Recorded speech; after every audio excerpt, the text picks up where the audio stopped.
नमस्कार मित्रों, स्वागत है आपका इस नए वीडियो में। यह खजुराहो श्रृंखला का दूसरा भाग है। पहले भाग में मैंने खजुराहो के इतिहास के बारे में आपको बताया था और खजुराहो में मंदिरों का निर्माण कब और किसने किस कालखंड में करवाया, ये सब कुछ मैंने आपको उस प्रथम भाग में बताया था। अब इसमें हम आगे की जानकारी प्राप्त करेंगे खजुराहो के मंदिरों के बारे में। आप मेरा पिछला वीडियो देखना ना भूलें और उसे देखने के लिए इसी चैनल पर उपलब्ध है वो। आप मेरा चैनल सब्सक्राइब करें और मुझे सपोर्ट भी करें। जैसा कि आपको मैंने पहले भी बताया था कि खजुराहो में पहली शताब्दी से लेकर 12वीं शताब्दी के मध्य में कुल 85 मंदिरों का निर्माण हुआ था विभिन्न शासकों के द्वारा। उनमें से अभी सिर्फ 22 मंदिर ही सुरक्षित खड़े हैं। इन मंदिरों का मुस्लिम आक्रांताओं ने काफ़ी नुकसान पहुंचाया था। अभी जो भी मंदिर मौजूद हैं वो अपने आप में काफ़ी विशेष महत्व रखते हैं। हर मंदिर में स्थापत्य कला का उत्तरोत्तर विकास होता गया है। प्रत्येक उपस्थित मंदिर का एक विशेष नाम दिया गया है। अभी जो सामने आप मंदिर देख रहे हैं यह चित्रगुप्त मंदिर के नाम से जाना जाता है। धंगदेव वर्मन के पुत्र महाराजा गंडदेव वर्मन के द्वारा निर्मित यह मंदिर 11वीं शताब्दी ईस्वी के उत्तरार्ध में बना था। खजुराहो में बने मंदिरों में केवल यही एकमात्र सूर्य मंदिर है। इस मंदिर का नाम चित्रगुप्त नामक देवता के नाम पर पड़ा है, जिनके बारे में हिंदू धारणा है कि यह मनुष्यों के कर्मों का लेखा जोखा रखते हैं। गर्भगृह में स्थित रथारूढ़ भगवान सूर्य की प्रतिमा के दाहिने ओर हाथ में लेखनी लिए चित्रगुप्त की खंडित प्रतिमा है। यह मंदिर निरंसार शैली में बना है, अर्थात इसके आंतरिक तौर पर केवल 4 भाग ही हैं: अर्धमंडप, महामंडप, अंतराल एवं गर्भगृह। इस मंदिर में परिक्रमा के लिए प्रदक्षिणा पथ नहीं है। वर्तमान स्थिति में मंदिर लगभग नया ही बना हुआ है। मंदिर का पहला हिस्सा 1920 के लगभग महाराजा छतरपुर के द्वारा नया बनवाया गया था। बाह्य रूप से गर्भगृह के ऊपर का शिखर एवं कई स्थानों पर प्रमुख दीवार भी ईंट तथा चूने के द्वारा जोड़कर फिर से बनाई गई है। इस मंदिर में प्रमुखतः छोटी प्रतिमाओं की एक लाइन तथा बड़ी प्रतिमाओं की 3 लाइनें हैं। इनमें से सबसे ऊपर की लाइन में प्रतिमाएं मध्यम आकार की लगभग 1 फुट ऊंची हैं। शाल भंजिकाओं एवं अभिसारिकाओं की प्रतिमाओं के अलावा विभिन्न आलिंगनों से युक्त प्रतिमाएं इस मंदिर की विशेषता है। मंदिर के प्रमुख आलों में दक्षिण की ओर से नीचे वाले आले में भगवान विष्णु को 11 सिरों के साथ दिखलाया गया है, जिनमें उनके 10 अवतारों को उनके प्रमुख सिर के साथ अंकित किया गया है।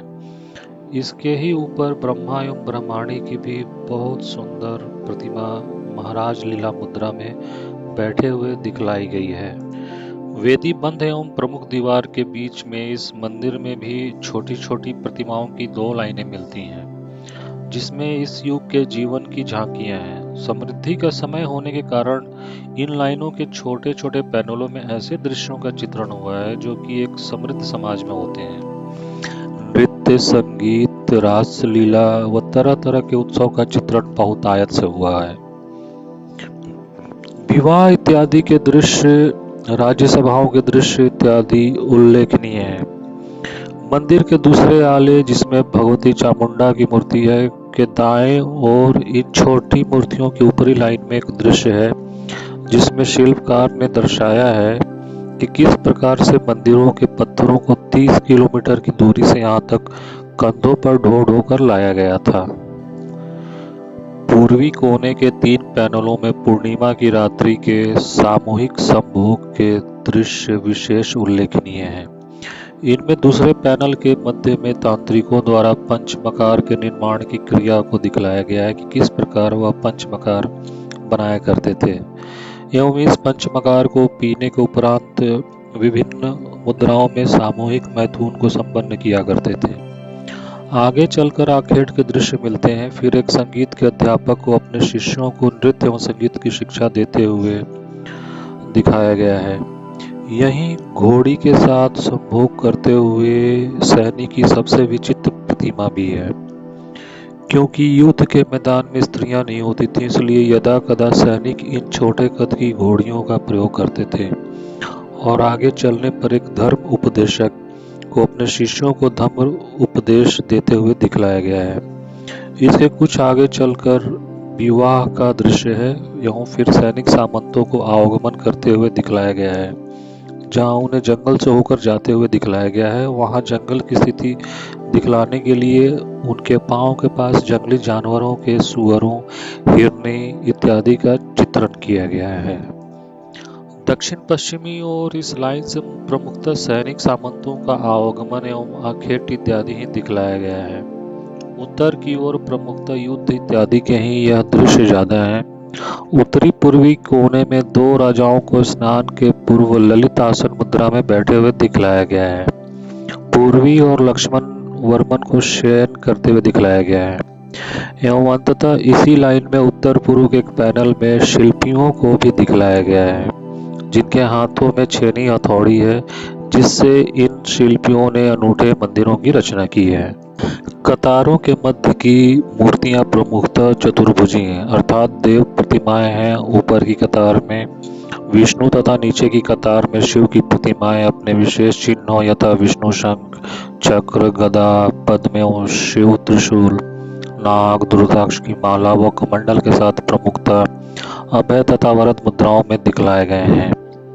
इन चतुर्भुजी देव प्रतिमाओं के दोनों ओर संसार प्रसिद्ध सुर सुंदरियों, देवदासियों, नाग कन्याओं इत्यादि की विभिन्न भाव भंगिमाओं में प्रतिमाएं हैं। इनमें से दक्षिण पूर्वी कोने की विष्णु के दाहिनी ओर की नायिका आलस मुद्रा में, उसी के नीचे शिव के दाहिने ओर की नायिका आलस मुद्रा में, उसी के नीचे शिव के दाहिने ओर की नायिका स्नान के बाद बालों को निचोड़ते हुए तथा इसी कोने में द्रष्टव्य ऊपर की एक कतार में प्रेम पत्र लिखते हुए नायिका का चित्रण विशेष उल्लेखनीय है। आगे बढ़कर हम आल की कार्तिकेय भगवान की मूर्ति को पार करते हुए मंदिर की मध्य दीवार को भी देखते हैं। नायिकाओं में ऊपर की कतार में जहां देव तथा गंधर्वों को दिखलाया गया है, उसके दाहिनी ओर ही कालिदास की नायिका शकुंतला का चित्रण किया गया है, जो कि अपने बालों को निचोड़ रही है। एवं उसके पांव के पास है हंसों के एक जोड़े को दिखलाया गया है, जो कि इस धोखे में है कि शकुंतला के शरीर से पानी की बूंदें नहीं वरन मोती टपक रहे हैं, उन्हें चुगने को चले आए हैं। यह कल्पना कवि कालिदास ने अपने ग्रंथ अभिज्ञान शकुंतला में की है कि शकुंतला इतनी सुंदर थी कि जब वह स्नान कर सरोवर से निकलती थी तो पानी की बूंदें उसके शरीर पर यूं प्रतीत होती थीं जैसे मोती, और हंस उसके पीछे दौड़े चले आते थे। देव गंधर्वों के बाएं ओर की एक नायिका का चित्रण है, जो कि एक उत्तरीय शरीर पर धारण किए हुए है तथा उसके अतिरिक्त वह पूर्ण नग्न है। इसके हाथों में भिक्षा पात्र तथा एक दंड है। यह तांत्रिकों के कोला समूह की योगिनी है, जो कि शरीर पर केवल एक छोटी उत्तरीय धारण कर विचरण किया करती थी और भिक्षाटन द्वारा निर्वाह करती थी। इसी दक्षिणी मध्य दीवार पर नीचे की लाइन में राजा रानी के आलिंगन के बाएं और एक नायिका को दिखलाया गया, जो कि वात्सायन के काम सूत्र के उस सिद्धांत की पुष्टि करती है जिसके अनुसार नायक नायिका को एक दूसरे को काम उत्तेजित करने के लिए नख, दंत इत्यादि का प्रयोग करना चाहिए। इसी प्रतिमा के दाहिने और शिव की प्रतिमा के पश्चात एक देवदासी का चित्रण है, जो कि अपने दाएं हाथ पर एक तोता को बिठाए हुए है। अब जो हम आपको मंदिर ले जा रहे हैं, यह विश्वनाथ मंदिर है। ये सामने जो मंदिर आपको दिख रहा है, यह विश्वनाथ मंदिर के नाम से जाना जाता है। यह मंदिर लगभग 1002 ईस्वी में महाराजा घनदेव वर्मन के द्वारा ही निर्मित किया गया था। महाराजा घनदेव वर्मन के समय में चंदेला राज्यवंश ने उन्नति की और अपनी समृद्धि के शिखर पर पहुंचे। घनदेव वर्मन ने इस मंदिर का निर्माण काशी को विजित करने के उपरांत करवाया था। बाहर से देखने पर सर्वप्रथम भगवान श्री गणेश की एक प्रतिमा मिलती है, जो यहाँ जैसे धर्म उपदेश देते हुए ज्ञान मुद्रा में दिखलाए गए हों। तदनंतर आगे के प्रमुख आलों में सप्त मातृकाओं तथा चामुंडा, इंद्राणी, वराही, वैष्णवी, कौमारी, माहेश्वरी व ब्रह्माणी का चित्रण है। अंत के आले में नटेश्वर रूप में भगवान शिव का ही चित्रण हुआ है। वेदी बंध एवं प्रमुख दीवारों के बीच में इस मंदिर में भी छोटी छोटी प्रतिमाओं की 2 लाइनें मिलती हैं, जिसमें इस युग के जीवन की झांकियां हैं। यह समय भी समृद्धि का समय था तथा इन छोटे छोटे पैनलों में भी ऐसे ही दृश्यों का चित्रण हुआ है जो कि उस समय की समृद्धि को दर्शाते हैं। मंदिर की प्रमुख दीवारों पर देव प्रतिमाओं के दोनों ओर नायिकाओं का विभिन्न मुद्राओं में चित्रण हुआ है।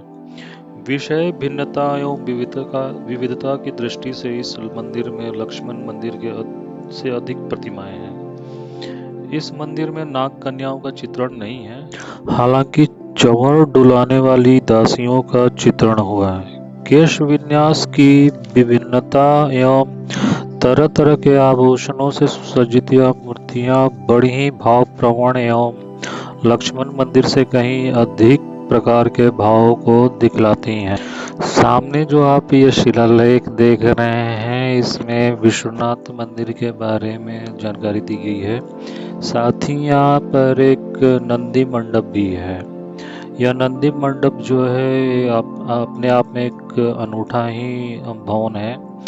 इस मंडप की विशेषता यह है कि यह ऊपर से पिरामिड निभा है और अंदर से इसकी स्थापत्य कला देखते ही बनती है। यह जो देख रहे हैं यही नंदी मंडप है और इसमें देखिए विशालकाय नंदी का चित्रण किया गया है। यह इतना खूबसूरत बनाया गया है कि इसकी छटा देखते ही बनती है। और यह जो नंदी महाराज जो बैठे हुए हैं, इनकी भी कला आप देखिए कितना शानदार बनाया है जिसने भी इसे बनाया। ये ऊपर का जो मंडप का भाग है, जो नीचे से अंदर की तरफ देखते हैं छत की तरफ, वो है। और ये नंदी की जो प्रतिमा है, इसमें काफ़ी बारीकी से इसका निर्माण किया गया है। एक एक भाग को काफ़ी खूबसूरती से उकारा गया है। आप देख सकते हैं कितना शानदार स्थापत्य का नज़ारा है यह। इसके सामने ही विश्वनाथ मंदिर है और इस नंदी का मुख शिवलिंग की तरफ है। तो ये जो सामने जो मंदिर दिख रहा है, यही विश्वनाथ मंदिर है। तो आइए अब इस मंदिर के अंदर भी हम चलते हैं। विश्वनाथ मंदिर के अंदर लगभग लक्ष्मण मंदिर के सदृश ही 5 भाग हैं। प्रारंभिक भाग में मकर तोरण नहीं है, जो कि निश्चित ही बना तो था, पर समय के साथ टूटकर गिर गया या निकाल ली गया। महामंडप लगभग लक्ष्मण मंदिर के ही समान है। गर्भगृह में शिवलिंग है एवं प्रदक्षिणा पथ में अष्टदिक्पालों की प्रतिमाएं हैं। लक्ष्मण मंदिर के सदृश ही इस मंदिर में भी 5 प्रमुख अहाते वाले झरोखों की व्यवस्था है, जिनमें से 2 महामंडप से जुड़े हुए हैं तथा 3 पीछे की ओर से एवं प्रदक्षिणा पथ से देखे जा सकते हैं। ये सामने आप इसमें मौजूद शिवलिंग को देख सकते हैं। काफी खूबसूरत शिवलिंग है। जय महाकाल। प्रदक्षिणा पथ पर ही 5 प्रमुख अहाते वाले झरोखों की व्यवस्था है, जिसे पुरातत्व विभाग ने अब इन्हें लोहे की जाली लगाकर बंद कर दिया है, किंतु पुराने समय में इनका उपयोग पुजारियों एवं देवदासियों के द्वारा बैठने के लिए किया जाता था। यहाँ बैठकर वह दृश्य अवलोकन व या धार्मिक चर्चाएं किया करते थे। यहाँ बैठकर वाचक श्रोताओं को पुराण इत्यादि की कथाएं भी सुनाया करते थे। ऐसी निरंधार मंदिर की बाह्य दीवारों पर दर्शाए गए झरोखों में दिखलाया गया है। आंतरिक मंदिर के प्रमुख आलों में दक्षिण की ओर अंधकासुर का वध करते हुए भगवान शिव का चित्रण है। पश्चिम की ओर नटराज एवं उत्तर की ओर अर्धनारीश्वर रूप में भगवान शिव को अंकित किया गया है। लक्ष्मण मंदिर के सदृश ही यहाँ भी मंदिर की बाह्य पीवल के मध्य भागों में मैथुन की प्रतिमाएं हैं, जहाँ 2 से अधिक लोगों की उपस्थिति क्रिया के अनुष्ठान के रूप में संपन्न होते हुए दिखलाए जाने की द्योतक है। मंदिर की छोटी प्रतिमाओं वाली लाइनें विशेष तौर से देखने योग्य हैं। इनमें इस युग का विशेष चित्रण हुआ है, जो अन्य मंदिरों की अपेक्षा ज्यादा समृद्ध है। खजुराहो के मंदिरों की दीवारों पर उत्कीर्ण मैथुन की प्रतिमाएं विद्वानों के बीच हमेशा उत्सुकता का कारण रही हैं कि एक धार्मिक स्थल पर इस तरह की मूर्तियों का क्या औचित्य है। किस प्रेरणा से प्रेरित होकर शिल्पकार ने इनका अंकन किया एवं राजाओं ने उन्हें प्रोत्साहित किया। कुछ विद्वान इसे उस समाज में नैतिक मूल्यों के प्रति उदासीनता एवं चरित्रहीनता के कारण बनाए गए कहते हैं, तो कुछ इसे कामसूत्र में वर्णित आसनों व आलिंगनों का चित्रण मानते हैं। इस युग में शिल्पकला ही इस तरह की अभिव्यक्तियों का माध्यम थी, इसलिए जनसाधारण तक कामसूत्र के सिद्धांतों को पहुंचाने के लिए इनका अंकन किया गया। कुछ विद्वानों का मत है कि यह इस युग में एक समुदाय विशेष के क्रियाकलापों का चित्रण है, जो कि योग की तरह भोग को भी मोक्ष का एक मार्ग मानते हुए भोग की इस क्रिया को धार्मिक अनुष्ठान या पूजा पाठ की तरह ही संपन्न किया करते थे। एक कारण यह प्रतीत होता है कि जिस युग में यह मंदिर बने थे उस युग में अर्थ, धर्म, काम एवं मोक्ष इन 4 पुरुषार्थों की सिद्धि करना ही मनुष्य के जीवन का लक्ष्य माना जाता था। इन मंदिरों पर इन्हीं 4 पुरुषार्थों का चित्रण हुआ है एवं अन्य सभी दृश्यों के साथ काम के दृश्य भी मंदिर के दीवारों पर उत्कीर्ण किए गए हैं। 2 मान्यताएं बताती हैं कि मंदिर को बिजली से बचाने के लिए इस प्रकार के दृश्यों का अंकन इन मंदिरों पर हुआ। एक के अनुसार बिजली एक देवी है जो कि अविवाहित है, इसलिए लज्जावश वह ऐसे स्थलों पर नहीं आएंगी जहां इस प्रकार के मैथुन के दृश्य होंगे।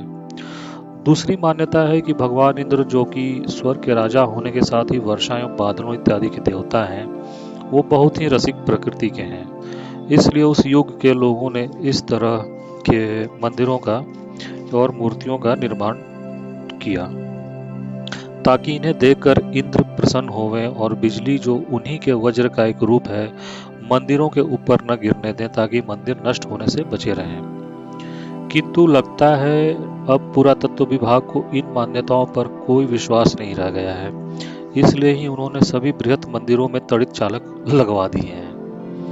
एक मत है कि जिस तरह माँ अपने पुत्रों को स्नान कराने एवं कपड़े इत्यादि पहनाकर तैयार करने के पश्चात इस डर से कि कहीं उसके लड़के की सुंदरता को किसी की डाह न लग जाए, उसे टिटोना लगा देती है, ठीक उसी प्रकार हमारे शिल्पकारों ने सुंदर स्थापत्य और मूर्ति कला की रचना कर दूसरों के डाह से बचाने के लिए डिटोनों के रूप में यह चित्रण किया। किंतु यह मत बिल्कुल ही उपयुक्त प्रतीत नहीं होता, क्योंकि मैथुन के यह दृश्य डिटोनों जैसे कुरूप न होकर बहुत ही सुंदर एवं भावप्रवण बने हैं और इन्हें डिटोना कहने से विशेष आभूषण कहना ज्यादा उपयुक्त है। एक मत है कि बौद्ध एवं जैन धर्म से प्रभावित होकर लोग संन्यास लेकर जंगलों में चले जाया करते थे, इसलिए वैराग्य का प्रभाव समाज पर यह पड़ रहा था कि जनसंख्या कम होती जा रही थी और वैदिक काल से चली आ रही अर्थ, धर्म, काम, मोक्ष की परंपरा धूमिल पड़ती जा रही थी। इसी वैदिक धर्म और उससे मान्य जीवन के उपयुक्त 4 पुरुषार्थों को समाज में पुनः मान्यता प्राप्त कराने के उद्देश्य से इस तरह का चित्रण मंदिरों की दीवारों पर हुआ। प्रतिमाओं को देखने पर प्रतीत होता है कि सत्य जो भी हो, लक्ष्मण एवं विश्वनाथ मंदिर के कुछ दृश्यों में तांत्रिकों द्वारा धार्मिक अनुष्ठान के तौर पर संपन्न किए जाते हुए कुछ दृश्यों का चित्रण है, जबकि आगे चलकर प्रमुखता कामसूत्र के सिद्धांतों एवं उससे वर्णित आलिंगनों इत्यादि का चित्रण है। इन मंदिरों में चित्रगुप्त, देवी जगदम्बा, कंदारिया महादेव एवं गांव के पास का एक मंदिर जवारी उल्लेखनीय है। वामन मंदिर में आलिंगनों का चित्रण है। जैन मंदिरों में तो सिद्धांततः ही इस तरह का चित्रण वर्जित है, पर फिर भी पार्श्वनाथ मंदिर में अपवाद के तौर पर 2 आलिंगनों के दृश्य एवं एक नग्न रहित मूर्ति का चित्रण हुआ है। दक्षिणी मंदिर समूह में चतुर्भुज मंदिर इस तरह की मूर्तियों से रहित है एवं दूल्हा देव मंदिर में कुछ और विशेष प्रकार के दृश्य दिखाई देते हैं। मंदिरों के पश्चिमी समूह के बाहर इस तरह का मैथुन की संबंधित प्रतिमाओं को दिखलाने के लिए जवारी एवं दूल्हा देव मंदिर ही उल्लेखनीय मंदिर हैं। वैसे तो यह भी सत्य है कि खजुराहो एकमात्र ऐसा स्थान नहीं है जहां इस तरह का चित्रण हुआ है। उत्तर भारत, मध्यम भारत, महाराष्ट्र, राजस्थान, उड़ीसा, कर्नाटक व दक्षिणी भारत आदि सभी को खजुराहो के पहले तथा बाद में छिटपुट इसका चित्रण होता ही रहा है। कोणार्क सूर्य मंदिर में कुछ अधिक ही इस विषय का चित्रण हुआ है, किंतु जितनी प्रचुरता, प्रधानता एवं विस्तार पूर्वक खजुराहो में इस स्थान मिला है, जिस विविधता से शिल्पी ने इस विषय को यहाँ पर अंकित किया है, अन्यत्र कहीं नहीं मिलता। प्रभाव की दृष्टि से यह चित्रण काम उत्तेजक नहीं है, वरन काम कला के विभिन्न सिद्धांतों को चित्रित करने के कारण ज्ञानवर्धक है। कई स्थलों पर विशेष तथा विस्मयकारी चित्रण दर्शकों में काम कला के प्रति एक स्वाभाविक उत्सुकता व अन्वेषण करने की प्रेरणा का संचार करते हैं। कहते हैं कि पुराने समय में खजुराहो नगर में देवदासियां एवं नगर वधुएं भी रहा करती थीं, जिनसे मिलने सैनिक सामंत शांति के समय में आया करते थे।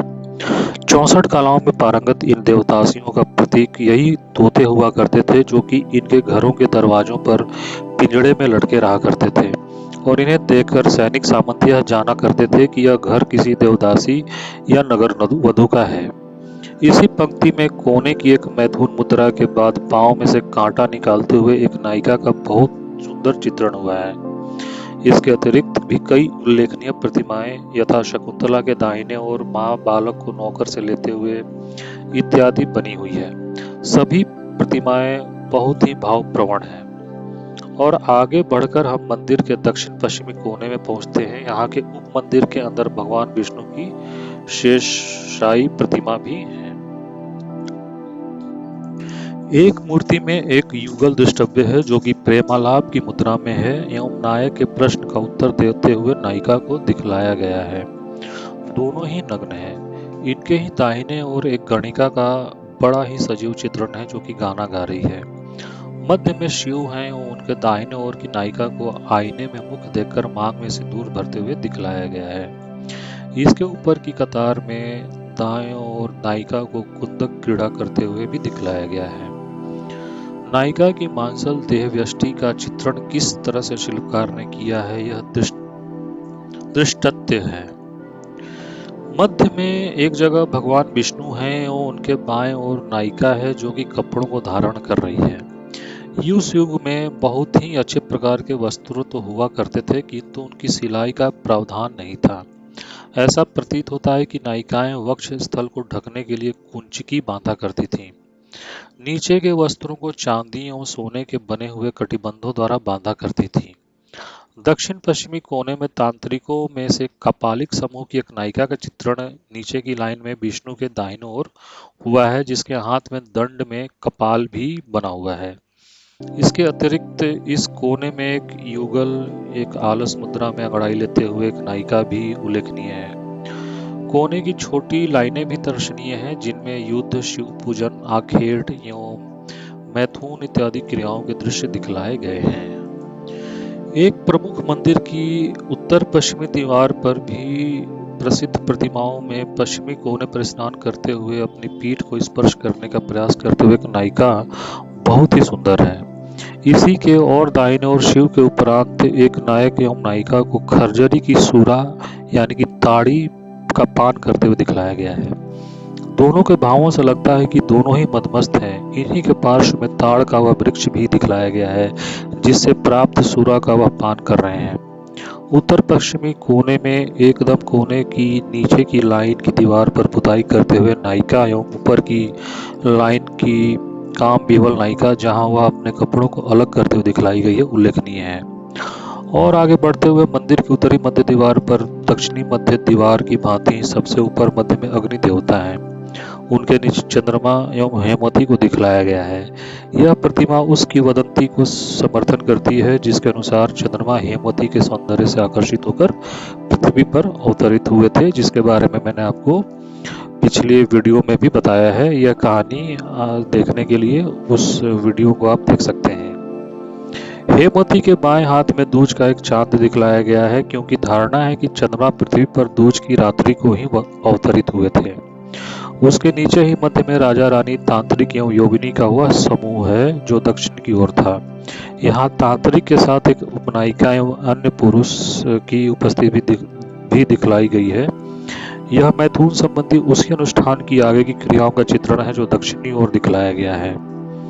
यहाँ की कुछ और उल्लेखनीय प्रतिमाओं में दाहिने और एकदम कोने में एक युगल को दिखलाया गया है, जो कि एक हाथ से नायिका को आलिंगन में लिए हुए है एवं दूसरे हाथ में एक छड़ी लिए हुए है बंदर को भगा रहा है।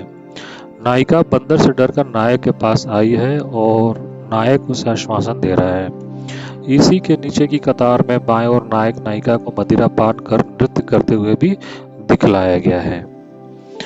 मंदिर के इसी उत्तरी मध्य में बेदी बंद के ऊपर जहां हाथियों की लाइन है, बाएं और के कोने में एक प्रतिमा उल्लेखनीय है जहां एक तांत्रिक को एक नायिका के साथ एक विशेष मैथुन मुद्रा में दिखलाया गया है एवं हाथी उनकी ओर देखकर जैसे कि हंस रहा है।